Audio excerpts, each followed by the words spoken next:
Dans les kiosques de Bamako ce lundi, la rupture des relations diplomatiques avec Kiev fait les gros titres après son annonce dimanche par le porte-parole du gouvernement de transition.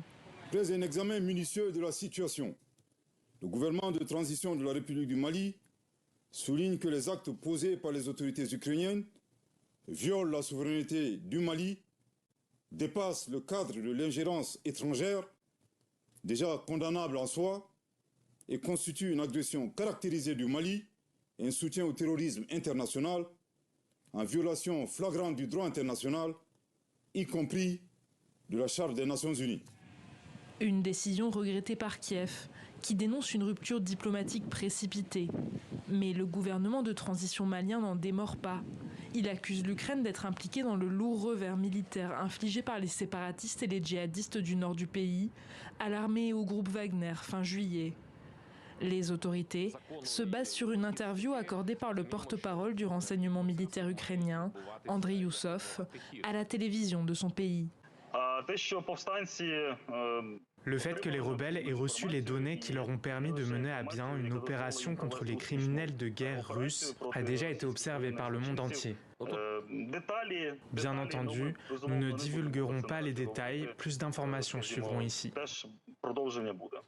Le gouvernement de transition malien annonce saisir les autorités judiciaires compétentes.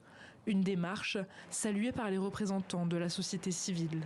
Mais ce que l'Ukraine a fait ne pouvait pas rester impuni. Il fallait que l'État réagisse, et l'État a réagi au bon moment et de la plus belle manière, je trouve. Nous les compterons désormais parmi les ennemis de la paix en Afrique, au Mali et dans la zone AES.